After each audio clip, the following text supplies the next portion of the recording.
Hi, I'm Dan Small. Welcome to Deer Hunt Wisconsin 2015. This is the 24th annual special program aimed at bringing you up to date on deer management and deer hunting opportunities here in Wisconsin. I'm here at McMillar Sports Center in the southern unit of the Kettle Moraine State Forest. McMillar is owned by the Wisconsin Department of Natural Resources and leased and operated by Wern Valley Outdoors Incorporated. In the fall, it's open to the public Tuesday through Sunday for shooting rifles, pistols, shotguns, and muzzleloaders, and it also features a sporting clays course. McMillar is a popular place for shooting year-round and sighting in firearms just before the gun deer season. I'm sure you've seen the Welcome to Wisconsin signs that greet you as you cross the border from our neighboring states. Well, Wisconsin extends a special welcome to deer hunters, both resident and non-resident. And the Badger State offers some of the best deer hunting opportunities found anywhere in North America. In the next hour, we'll cover some of the basic information you'll need for a successful deer season this fall. Where will the hunt take you this year?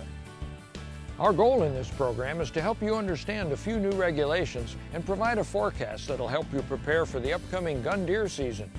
You'll find most of the information you need in the 2015 Deer Hunting Regulations booklet, so be sure to pick one up when you buy your license and carry it with you to refer to during your hunt. Throughout the program, you'll see the phone number for the DNR call center on your screen. If you have questions, you can call this number 7 days a week from 7 a.m. to 10 p.m. or you can log on to dnr.wi.gov and search deer anytime, day or night. You can also go to the Apple Store or Google Play on your smartphone to download the free Wisconsin Pocket Ranger app, which has all the information in the regulations booklet and more features like GPS mapping, places to hunt on public land, and even a trophy case where you can share your photos instantly with a community of hunters. Learn more at the DNR website, keyword mobile apps. You've probably heard that there's a new way to register your deer this season that'll make the process easier and faster than ever before.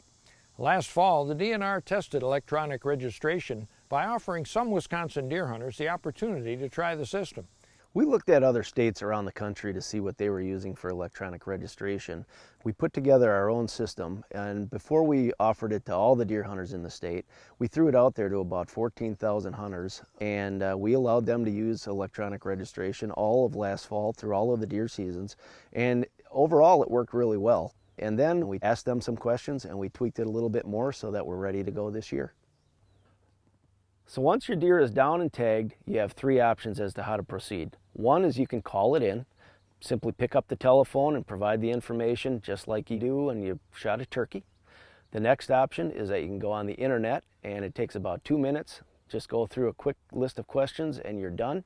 And number three, you could take it still to an in-person registration station. We're going to have as many of these set up around the state as we possibly can for those folks that still like to go to the traditional stations, see other deer and whatnot.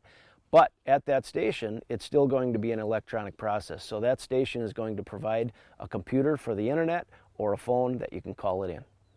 So the actual questions that you'll answer when you register that animal are very much the same as they've always been. You're going to need to provide your customer service number, and then you'll just go through a list of questions as to where you shot that deer, the date you shot it on, the deer management unit, the sex of the animal. So pretty much the same kind of information that you've always provided.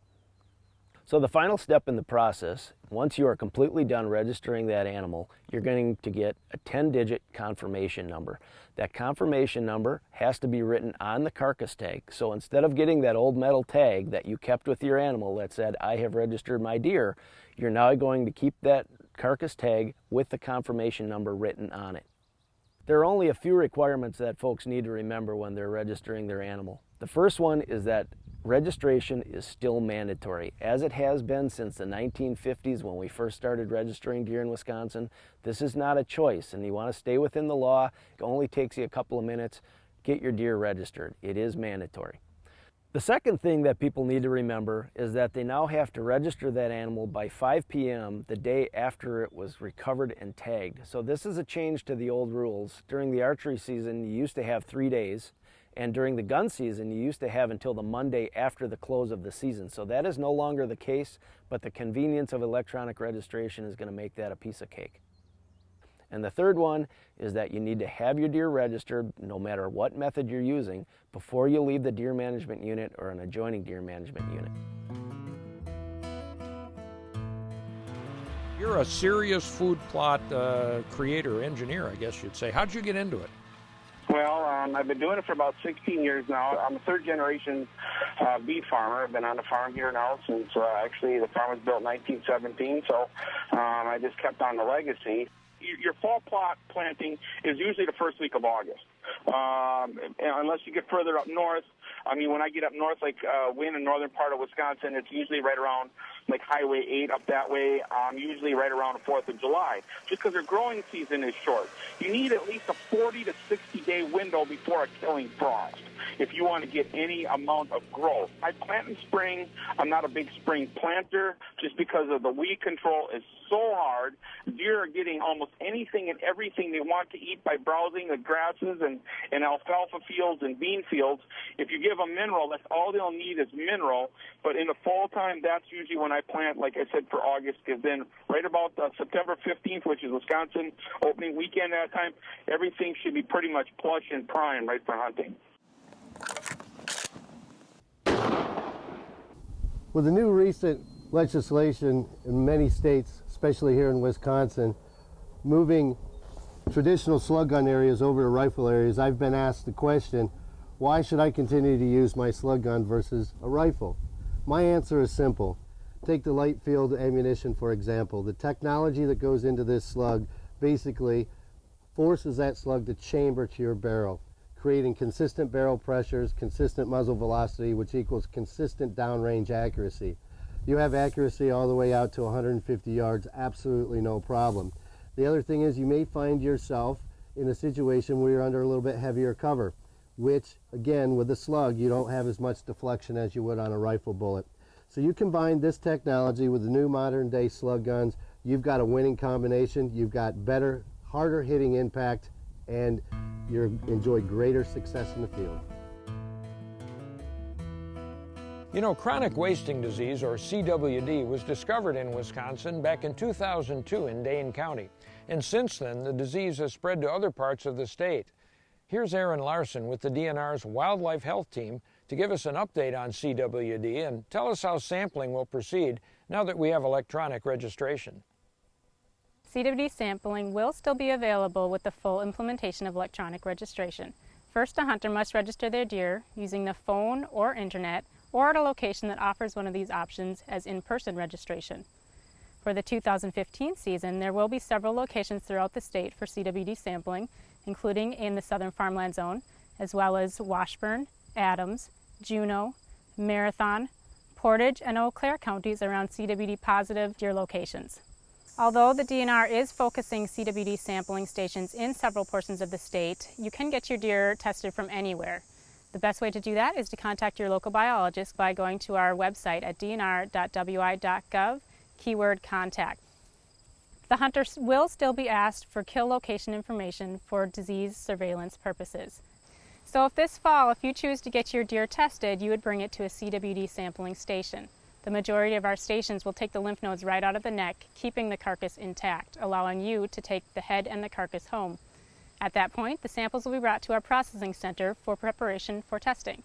The testing will be done at the Wisconsin Veterinary Diagnostic Laboratory here in Madison. You'll get the results in about 2 to 3 weeks by mail or by going online, keyword CWD results. The hard thing about CWD is deer often don't show any signs when you're seeing them out on the landscape. The deer can have the disease for a year and a half, look perfectly healthy, but still be spreading that disease to other deer. By the time the deer start to show signs, they look pretty awful. They start to have a lowered head. Excessive thirst could be seen, usually very thin, pretty much wasting away. So it's pretty awful to see. But a lot of the deer out there might not be showing any signs, but still have CWD. We do see the prevalence rates higher in adult bucks and also higher in adults than in juveniles. One of the thoughts with that is that adult bucks are often interacting with more deer than adult does do, with things such as scrapes or licks, as well as moving around and having larger home ranges than juvenile deer. In some places in Iowa County, the adult buck prevalence rate of CWD is upwards of 40%.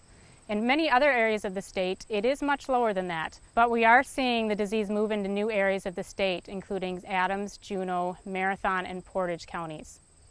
We are focusing CWD sampling in several portions of the state where we would like to learn more about the disease. Some of these are around new CWD positive deer locations in Marathon and Portage County. We are also still continuing to keep the tabs up in Washburn County as well as the southern farmland zone. This ongoing testing allows us to monitor the disease and track how it's spreading. So we now have 38 CWD affected counties. So before you go hunting this fall, it would be great to double check on our website to see if your county that you're hunting in is one of the CWD affected counties. You need to know that there are baiting and feeding restrictions in these counties as well as carcass movement restrictions.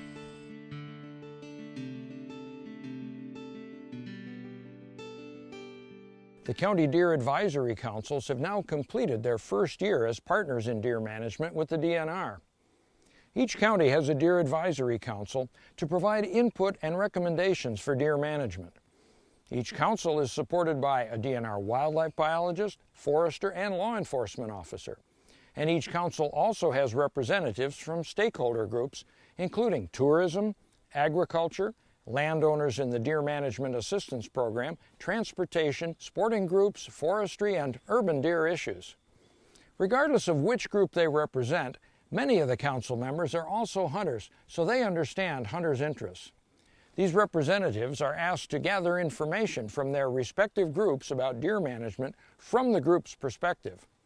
Then the council representatives convene at public meetings to discuss and set appropriate deer quota and antlerless permit levels for the deer season.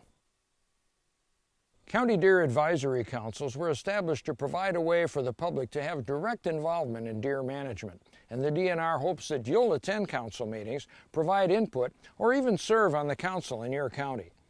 The creation of the CDAC, the councils, I think has changed deer management in that it gives the public a real voice in the management of our herd that they might not have had before. This past fall, we first met to come up with some ideas on what we wanted to do with our local herd in Washburn County. We had three options: to either decrease the herd, maintain the herd, or increase the herd. We initially voted to maintain our herd in this county, but we did hear a lot of pushback, a lot of feedback from the public here that they wanted us to increase the herd. So at our subsequent final meeting to determine what we wanted to do, we did vote to increase our deer herd. As far as managers being more trustworthy, I think managers have always been trustworthy. They're professionals, and they're department employees, but they're professional wildlife people, and they use science to a great degree, and I think that's very necessary. We need to keep science in our deer herd management. Hopefully this process, allowing the public to have more of a voice in it, will certainly change perceptions, and hopefully with education, people will realize that everybody's doing their best. For more information, visit the DNR website and search keyword CDAC and explore the new CDAC webpage. Now that we know how antlerless permit levels were set this year, let's hear about permit availability for 2015. There are two types of antlerless tags available this year, and we don't see that changing anytime soon. The first kind is the farmland zone antlerless tag. One of these tags is included with the purchase of an archer or crossbow license. One is also included with the purchase of a gun deer license. These tags are not weapon specific, however, hunters will need to specify which county and land type they will be used in. The second type is our bonus antlerless permit. These are the same permits that have been available to hunters for years, and this year they're available mostly in our farmland zones. In the forest zones, there are 12 buck-only units, so for most hunters they will not be able to harvest an antlerless deer in these areas. The exceptions to this are active military personnel, disabled hunters, and youth hunters. Bonus permits went on sale in August. If you're still interested in purchasing one, check our website for availability. Tags may be purchased at a rate of 1 per person per day until sold out. There are a few things you need to know to make your permit purchase go quickly and smoothly. First, you need to know your zone. There are 4 deer hunting zones throughout the state. Next, you need to know the county you'll be hunting in. Bonus permits are available in some, but not all counties. And finally, you'll need to know the land type you'll be hunting. Bonus antlerless permits may not be available in both public and private access lands. For the purpose of purchasing and using antlerless deer permits, public land is defined as any federal, county, state, and municipal properties, managed forest law, forest crop law, and voluntary public access lands that are open for public deer hunting. All other lands are private, and the hunter must gain permission from the landowner before using these properties for deer hunting purposes. If you want to extend your hunting season well into January, you might consider hunting in a metro subunit. To do this, purchase a tag for the county that the metro subunit is located in. Follow the same guidelines as purchasing any other antlerless permit. Wisconsin has more than 8 million acres of public land open to hunting in federal, state, and county forests and some state parks. Some private land is open to hunting as well, but if you're new to the state or new to hunting, how can you find a place to hunt in all this public land? Here's DNR Public Affairs Manager Sawyer Briel to tell us how to find public access land for deer hunting. There are a number of great ways to find a place to hunt on public lands in Wisconsin, and the department has a bunch of resources for hunters who are looking to find this info. First being the Public Access Lands, or PAL Atlas, which can be found online or purchased with a hard copy. This can be found at dnr.wi.gov, keyword Atlas. Hunters can download single PDFs from online for free and print these, or they can buy a physical copy of the Atlas to take into the field with them. The Atlas contains over 440 maps, as well as contact information for all property managers. Lands included are all DNR public lands, as well as nearly all federal and county lands. Many of Wisconsin's state parks, trails, and forests provide additional opportunities for public hunting. But be sure to check with local park staff and your local wildlife biologist to learn more. While DNR's managed lands and state parks provide a great opportunity for public hunting, the managed forest law and forest crop law are also a great opportunity for both private landowners and hunters looking to find new places to hunt. The MFL, or Managed Forest Law program, provides a great opportunity for private landowners to both work closely with the DNR to manage their forests sustainably and provide opportunities for hunters to hunt on their land. But remember, only those MFL lands deemed open are available for public hunting this fall. Lands enrolled in the Forest Crop Law program are also available for public hunting this fall. To learn more about both of these programs, visit the department's website and search keywords Managed Forest Law. The Voluntary Public Access, or VPA program, is another great way to find a place to hunt this fall.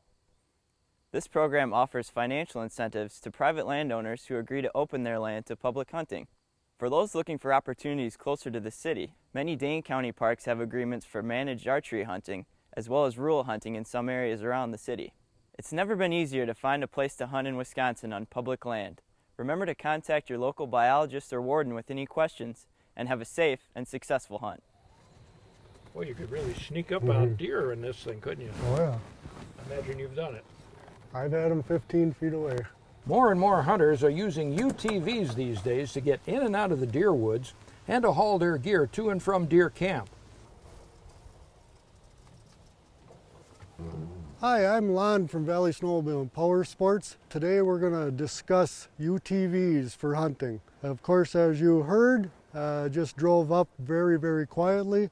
This happens to be a full electric vehicle, 72 volt electric vehicle, very quiet. Over here we have a diesel machine, utility-wise, a very powerful machine. Of course, you can hear that it makes a little bit of noise. The difference on the electric is, of course, the range isn't going to be there. You are somewhat limited by your battery life, which is generally very good during the hunting season for a full day's hunt. Maneuverability of the smaller, a little bit narrower machine is very agile in the woods. The diesel, of course, is great for food plots, working, a lot of towing, carrying your seed, carrying your fertilizer. It's a workhorse. The electric is not as good of a workhorse, but it has extreme torque. Actually, the electric has more torque than the diesel has. And that's what gets you through the hills and the valleys and the water is the torque of this machine. The Deer Management Assistance Program, or DMAP, celebrated its first anniversary this year. In 2014, we accepted 114 applications and we're working with just over 300 landowners in the state. Since that time period closed, we've accepted another 250 applications, and the number of landowners we're currently working with is over 700 in the state. So there's been a lot of popularity in the program, and certainly an increase from the first year is always good to see. The total number of acres that we accepted in the first year was just under 44,000 acres. And surprisingly, even with the increase in applications, our total acreage for 2015 was just about the same, I think within maybe 50 acres of our total from 2014.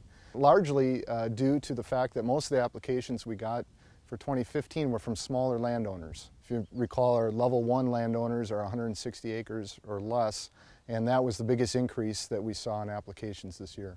We talked to the DMAP cooperators from 2014, and based on their comments, the aspect of the program that they appreciated the most was the site visit. And the site visit includes getting a property tour with a wildlife biologist and a DNR forester. They'll walk the property, collect some information on the habitat that's available out there, also do an assessment on the level of browsing that is occurring from deer impacts, and then they'll use that information to write a management plan for you, the property owner. I have 240 acres in Vilas County. The DMAP program has been incredibly helpful. I've learned so much from the program. I had this human vision of what a beautiful forest would be.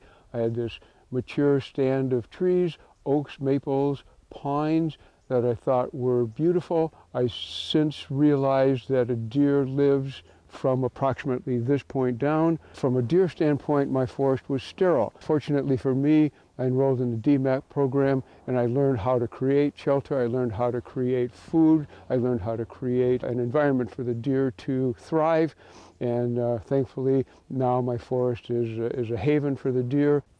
In 2015, we offered 4 workshops around the state for DMAP cooperators to participate in. We think that's a big attractant of this program and these workshops, is to be able to walk somebody's property with them, talk to them firsthand, learn from their experiences and learn from the mistakes they've made. The other aspect of the workshop is more of an indoor session where we give presentations on managing invasive species or deer research and herd health updates. Part of the DMAP program is to get landowners talking to each other, and so one part of the program they might be interested in is the development of a group cooperative, working with your neighbors, talking about your land management philosophies, deer management philosophies, and getting everybody on the same page. People can sign up for DMAP at the DNR webpage and type in the keyword DMAP, and it'll take you to a page with a lot of information and a very easy way to sign up with a click of a button. With the information we've covered so far, you should have a good idea of the changes in statewide hunting regulations and deer management. But let's face it, no one hunts the entire state. You probably have 1 or 2 areas where you and your friends will hunt this year. And I'm sure you want to know what to expect when you step into the woods on opening morning. So let's take a look at a forecast for this year's hunt for each of the state's 4 deer management zones. In northern Wisconsin, winter still rules for managing the deer herd, and what happens the previous winter and even the winter before that will determine how your hunting season is for deer in northern Wisconsin. We need to dial back to what happened 2 years ago, 2013 and 14 winter. It was the most severe winter on record in northern Wisconsin, and deer were impacted by that. We saw deer that died from the winter, direct mortality, and also we saw fewer fawns born. That impacts what hunters will see this year because there'll be less yearling deer out there because those fawns were not born 2 years ago. The big irony in this year was our winter this last year. It was the complete opposite of the very severe winter of 2013-14. We had a very mild winter, and we had a very early spring green up, and that's all very, very important for deer production. Deer feed primarily on aspen leaves in northern Wisconsin and just all the other forage in the forest floor and into the grassy areas and the marshes. So the bottom line is the deer herd in northern Wisconsin is rebuilding.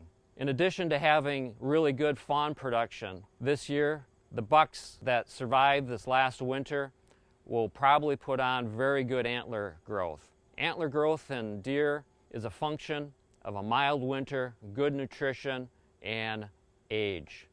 Now in northern Wisconsin, most of our units are buck only. Therefore, those fawns are not going to be able to be available for harvest because they do not have any legal size antlers if they're buck fawns. So we had really good survival this summer, so it should be an excellent year for deer hunting in northern Wisconsin. The Central Forest Zone is made up of portions of 7 counties located right in the central part of the state. It's a forested area made up of public, private land ownership, and it's an area that I know that a lot of people like to hunt and recreate. Similar to northern forest, we've had a very mild winter this past year, and our previous 2 winters were pretty severe winters, which really impacted the deer herd, reduced the deer numbers. Over the last couple of years, we had reduced the permit levels trying to increase that deer herd, and we've been successful in doing that in some areas, and I think that this fall we're going to be even more successful in doing that. Overall, we're seeing increased fawn production this past spring. We had a great early green up, which is really, really important for white-tailed deer, especially does, as they come out of winter and they have those fawns and they have those high nutrient levels to provide those fawns. And I think that hunters are going to also see nicer antlered animals as well in the bucks, with that green vegetation, that lush vegetation out there. A couple of things that we want to point out this fall for hunters within the Central Forest. First off, in Jackson County, in the forested portion of Jackson County, we will again have 0 antlerless permits available there. That's going to be a buck-only unit. The surrounding counties within the Central Forest will have antlerless permits available, but again, reduced from what we saw a couple of years ago. And again, the intent there is to bring that deer herd up by shooting less antlerless deer. Hunters in Eau Claire, Jackson, and Clark counties should be aware that this fall we do have a deer baiting and feeding ban in effect, and that was a result of finding a CWD positive deer on a deer farm in Eau Claire County. Any county within 10 miles of the location of that CWD positive animal will also have a deer baiting and feeding ban. So that will include Clark and Jackson counties. We now have elk on the landscape, which is very exciting. This past year we brought elk in from Kentucky. Elk are a protected species in Wisconsin, so hunters should be advised that they cannot harvest an elk. Make sure that if you're going to harvest an animal, it is in fact a white-tailed deer. Hunters in the Central Forest should focus their efforts on a couple of things. First off, we've got a fantastic acorn crop this year, both the white oak and red oak. The second thing that I think is overlooked but is occurring in the Central Forest is we have a fair amount of timber harvesting going on. And timber harvesting provides a fantastic opportunity for hunters to focus in their efforts on a great habitat area and also a great area for deer to use as escape cover. So find those areas, they're different to hunt, but learn how to hunt them and you'll have success. I'm going to be giving you the deer hunting forecast for the central farmland, which stretches across Wisconsin from Lake Michigan all the way to the Mississippi River. Some of the most productive deer hunting landscapes in the country are in central Wisconsin, and we've got a healthy deer population going into the fall of 2015. In most respects, we expect at least as good, if not better, in deer sightability, which means better deer hunting opportunities for 2015. Most of the counties have declared through their advisory councils to maintain their deer populations. Even a maintenance goal in these highly productive farmland counties means a need for a very liberal antlerless deer harvest. The exception to that is a small block of counties on the eastern part of our zone, Winnebago, Fond du Lac, Sheboygan County. They're looking at probably a similar deer harvest to 2014, and those counties have declared a goal to actually increase their deer population somewhat, and so they've backed off a little bit on antlerless tags. The same could be said on the western side of the state for Chippewa County. Trempealeau County is another county that has declared a goal of increasing their deer herd, and so backing off a little bit on additional antlerless tags. In a lot of the counties, the public land tags are already sold out, so opportunities to take additional antlerless deer are going to be primarily on the private properties. For those of you that have access to that land, great, and if you don't, the opportunity to communicate with landowners that very well may recognize that they've got more deer in their landscape than they'd like, and are willing to have a few additional antlerless deer taken. Those opportunities might be there for those that are willing to go out and knock on doors and communicate with their neighbors. So the main message in the central farmland is if you're in a spot, you're seeing deer, you're comfortable with the deer population, you're going to be doing yourself, the deer herd, the landscape, and all the people that live in this area a favor by taking advantage of harvesting antlerless deer. The southern farmland is made up of a wide variety of different habitat types, covering the coulee region in the west, all the way to the more populated urban areas on the east. All of this is dominated by an agricultural landscape. As a result of that agricultural landscape, there's a wide variety of food sources available for deer as well as other wildlife. Deer populations are looking really good across the majority of the district. We have great deer numbers generally, but keep in mind that it all takes good scouting to identify where deer are exactly located. Hunters also should be aware that throughout the entire southern farmland zone, CWD is prominent on the landscape. Hunters that are interested in having their animal tested can call any of their local DNR offices, and we can work with them to get that sample collected. We will be working with meat processors throughout the entire zone to collect a representative age sample of all deer that are harvested. We aren't looking for just the large bucks or the old does, but we're also looking for the young antlerless deer and specifically the fawns that are throughout the entire zone. If hunters are interested in donating any additional deer, they may participate in the venison donation program. Hunters interested in participating can check out our Wisconsin DNR website for more information on where they can specifically donate any additional deer and help out those needy individuals in their area. Throughout the southern farmland zone, the season structure is generally the same as what it was last year, except there will not be a holiday hunt available this year. So if you're headed out in the southern farmland zone, have a great hunt. There's a wide variety of different hunting opportunities on public and private land, and generally there's an abundance of deer throughout the entire zone.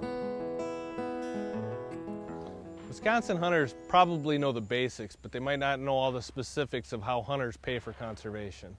In 1937, when Federal Premium Ammunition was a young company, only 15 years old, we, along with Remington, Winchester, and a lot of the other folks in the industry, got together and we helped dedicate the tax that we were paying on ammunition and firearms to go to a wildlife restoration account.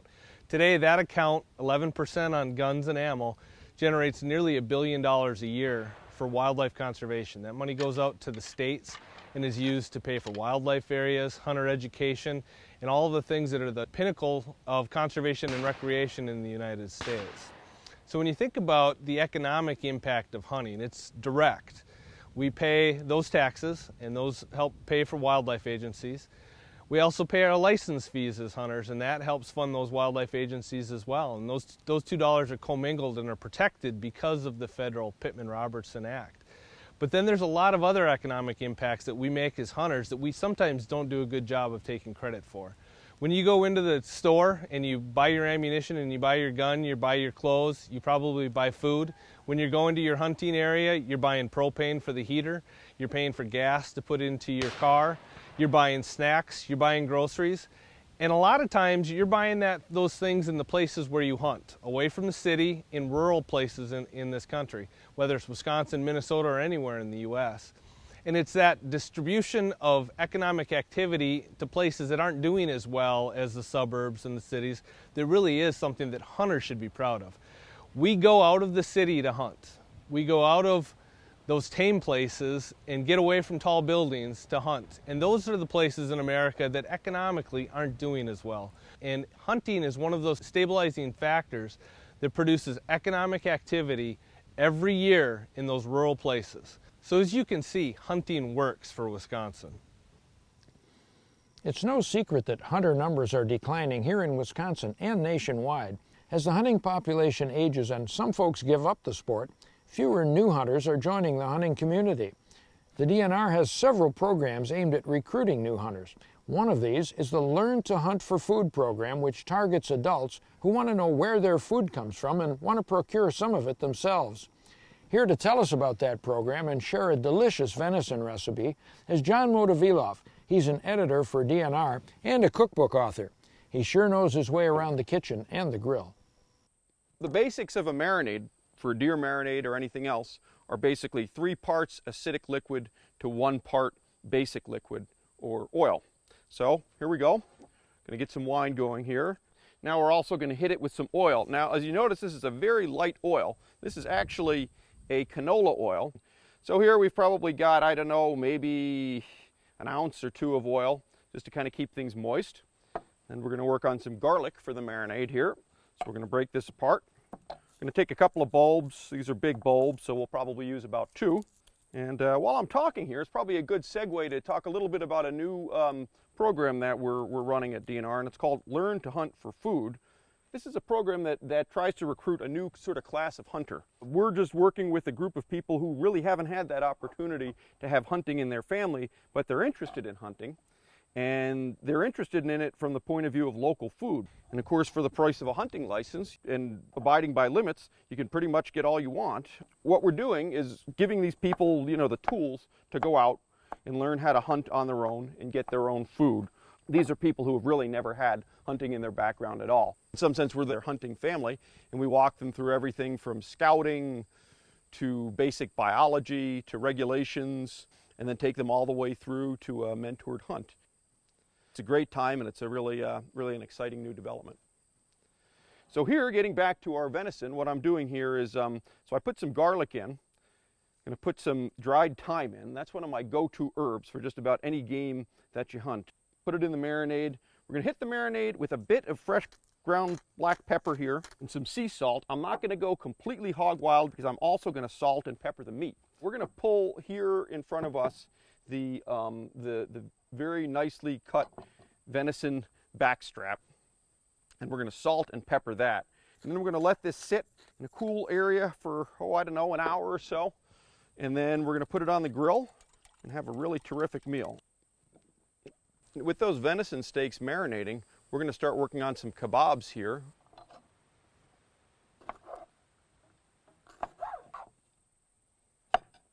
And then we'll begin to skewer our vegetables.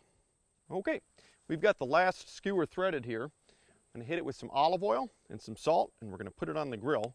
Some sea salt, liberal with the salt, on the grill.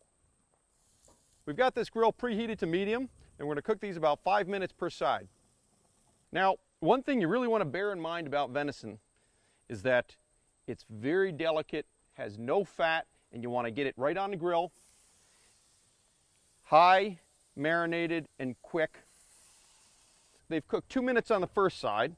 We cook them 2 minutes on the other side, and that'll mean that the kebabs have cooked about a total of 4 minutes on the second side, which should be just perfect. We'll give them another 2 minutes on that side, and then we're going to have some dinner. Okay, looks like these are done. I'm actually using my hands here. I've never been burnt. It also helps me get that feel for, okay, the venison is medium, the venison is well, the venison is rare, and they're all looking beautifully medium rare. Beautifully grilled vegetables. This was a very simple recipe, just red wine, marinade, and some kebabs. You could make it as complicated as you want or as simple as you want. And we sure wish you were here to enjoy it with us. We'll post that recipe along with several others on our Facebook page. Just visit Facebook and search for Deer Hunt, Wisconsin. Now here's DNR Administrative Warden Matt O'Brien to recap the most important new rules for 2015. The number of regulation changes for 2015 may be small in number, but not small in impact. The most notable change is the use of the e-registration system for all of Wisconsin hunters. Another regulation change for 2015 is the antlerless carcass land type designations. So what you need to do before you go out for the season, sit down, look at where you're going to hunt, and then look at all the tags that you have available to you. Make sure you have the proper land type, public or private, the proper zone, and the proper deer management unit available. If you're using public lands, any time that your tree stand is unoccupied out on the property, you need to have your name and address or customer ID affixed to the bottom of that stand. Just remember that your stands can't be left up overnight. They've got to be packed out daily. And the last thing I'd just like to highlight is just as the department is connecting better with users through the use of e-registration, we want users to connect better with us using new technology as well. So you can now use the department's hotline tip system, 1-800-TIP-WDNR, to send in text messages of potential natural resource violations that you encounter in the field. So that's a great new tool if you're in an area where perhaps you can't talk or you don't have a lot of time to get into the details, where you can take a quick picture or just send us a quick text message and our folks can follow up on that, just the same as if you made a phone call. So 2015 should be a great year for you. Again, not a ton of regulation changes, but they are important. Take the time to look, and if you have any questions, feel free to contact our customer service center. Have a great hunt. We all complain about little things that bother us now and then, like minor aches and pains. But until you meet someone who's up against a real challenge, you don't appreciate how good you've got it if you're able-bodied.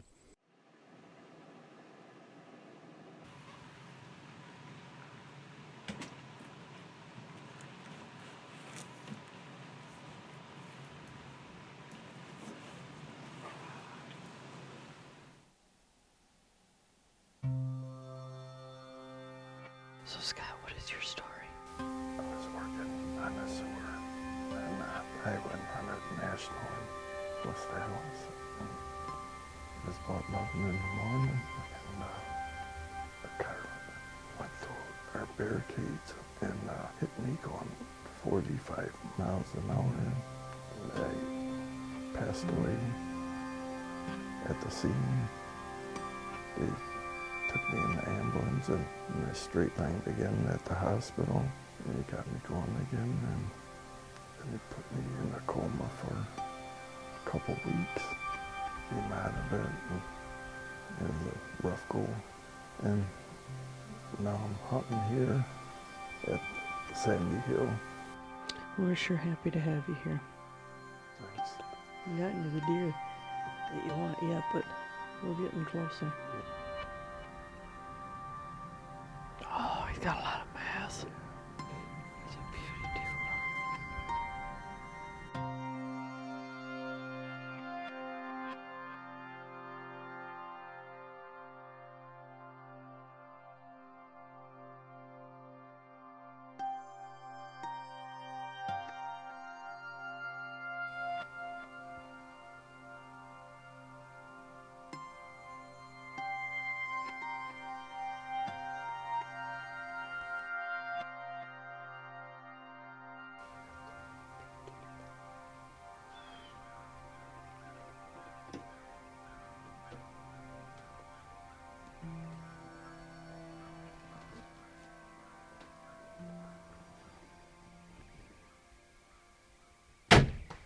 Good job.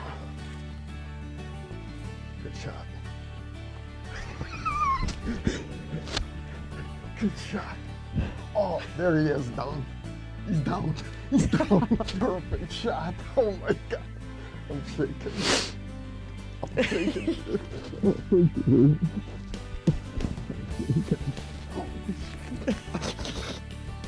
Oh, My mom's starting to tear up. Wow, what a rush. Wow. So Scott, what kept you going? Drive for your family or just getting strong support? Yeah, I know for a reason I'm still here, because I see my son grow up, and Look at that shot. that's why I am. I know that's why I'm here. We should make the rest of us take nothing for granted in life. Get the most out of life. It's amazing when a person has strong support and the love from their family and friends.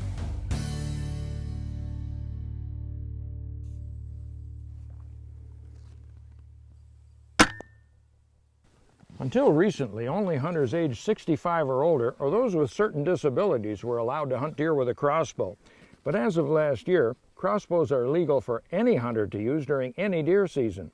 A crossbow can be as accurate as a rifle at close range, but it's not a long-range weapon as some people think.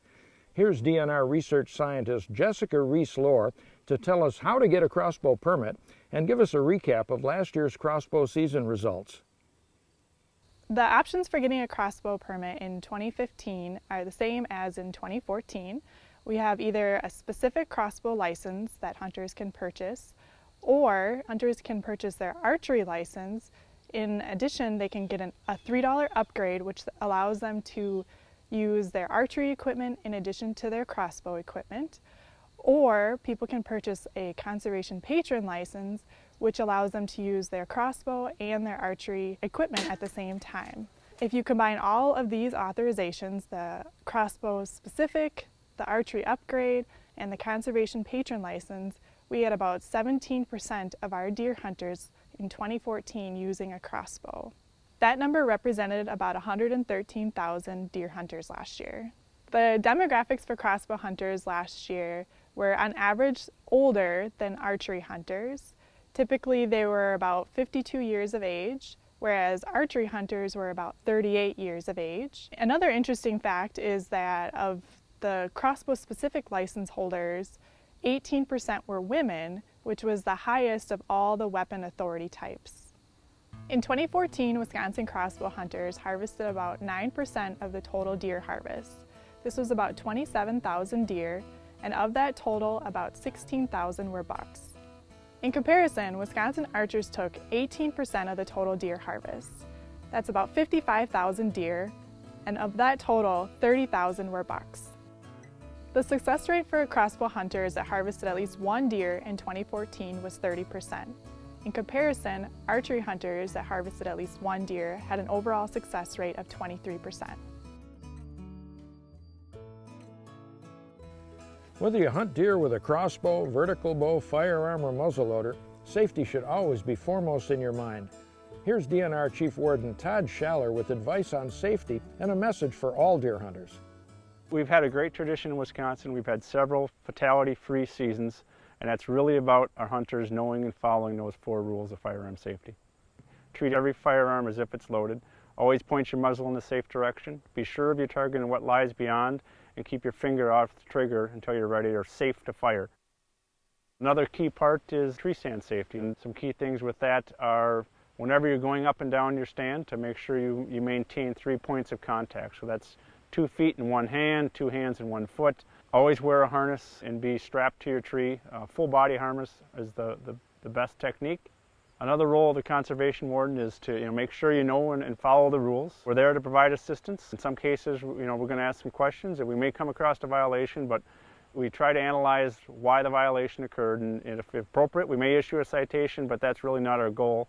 The ultimate goal is to make sure people are compliant with our laws. Another part of the hunting season is that hunters oftentimes have interactions with other hunters, either on public land or on private land.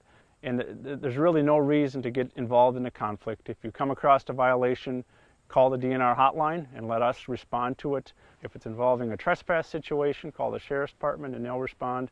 Whatever the issue, whatever the topic, the hunting experience is not worth getting into a confrontation or any type of conflict. Deer hunting in the state of Wisconsin is a great tradition and a great experience, and we really hope people have a safe and enjoyable season. Welcome to the Midwest Outdoor Heritage Education Expo here at the McKenzie Center. I'm happy to be here to encourage students to learn more about hunting, shooting, trapping, fishing, and conservation, and all of the wonderful things the great outdoors has to offer. Perfect, nice shot. We have events all year round here at McKenzie, but this is an opportunity to showcase the property on an event that kids just love. And as we can see, we have more kids involved this year. We have more schools involved. And as a result, I think we're going to continue to see growth here and looking forward to next year as well. Events like this one at McKenzie are so important that we can gather these large groups of students in one place and they can experience all of these wonderful recreational opportunities, that they can learn about nature, learn about our resources.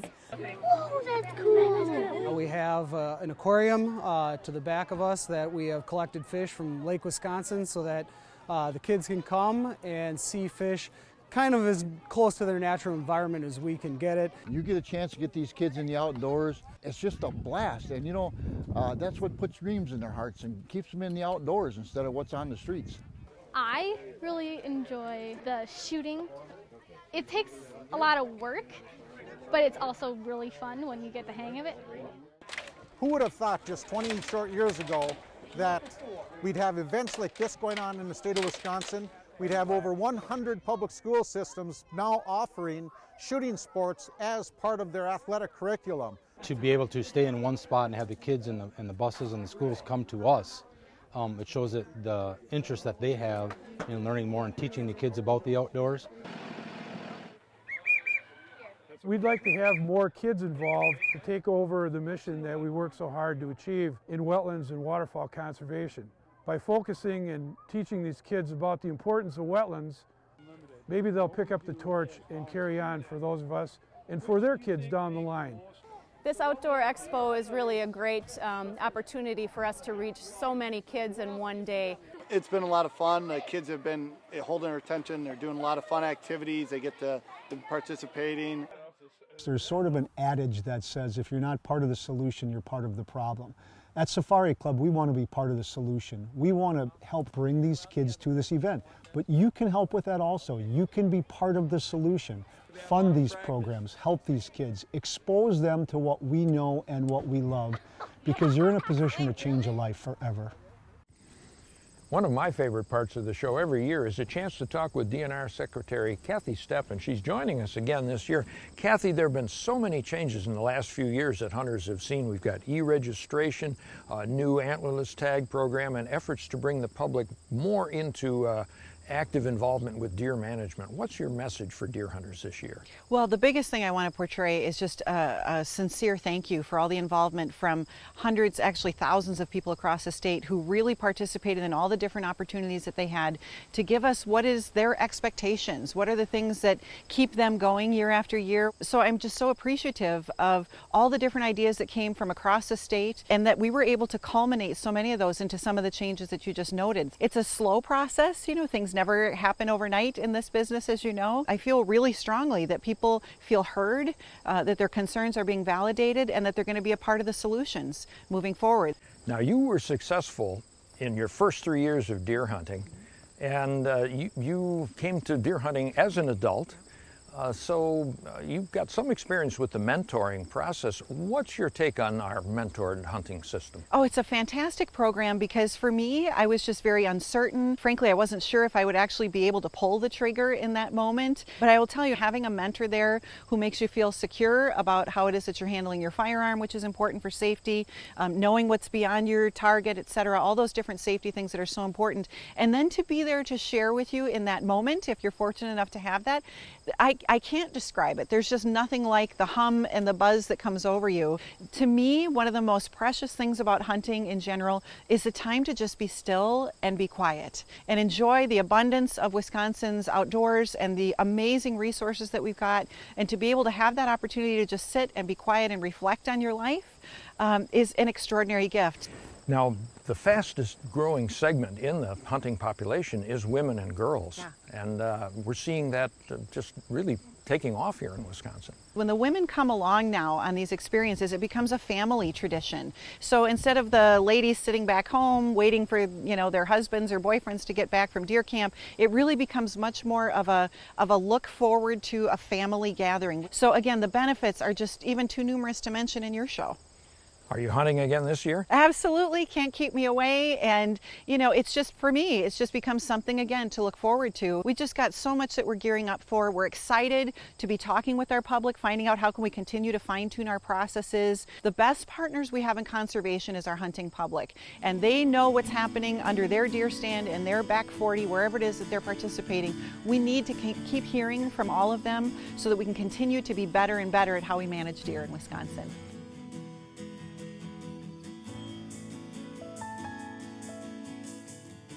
This afternoon we got in our tree stand at about 3 o'clock and we sat till about 5 minutes when we were about to leave. And 3 buck walked in. One was a pretty decent 8, but we didn't get a shot at that because he was walking away. Then this one was just sort of standing there staring at us. My dad pulled up the gun and he said, "Shoot whenever you're ready." So I said, "I'm ready to shoot," and I shot. You got him! You got him!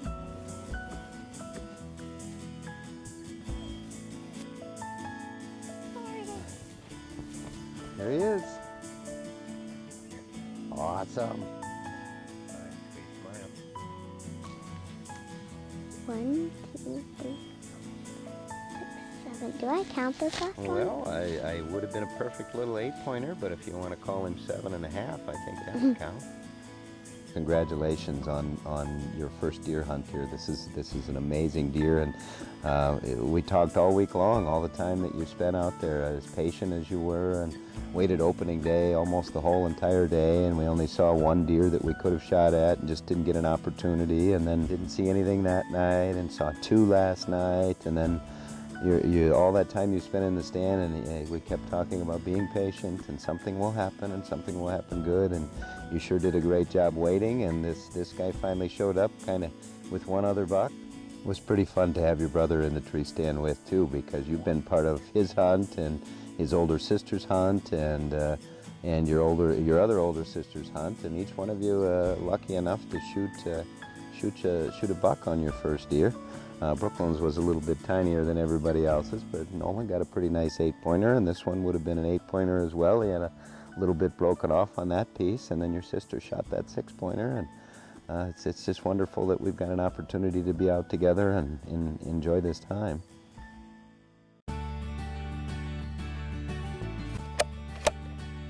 Before you head into the woods this season, be sure to sight in your rifle, pistol, shotgun, or muzzleloader.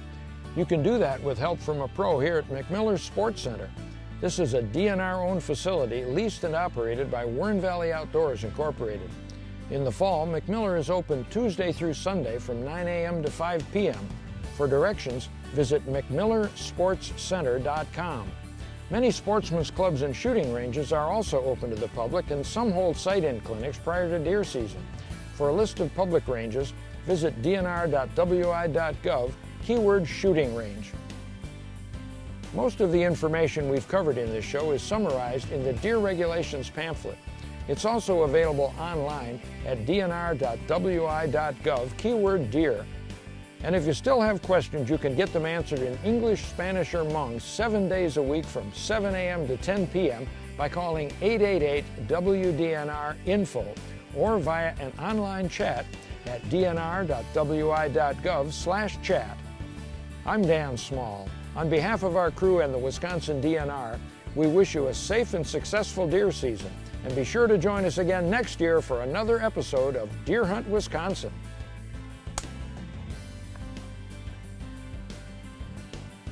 For more information, the deer management approach.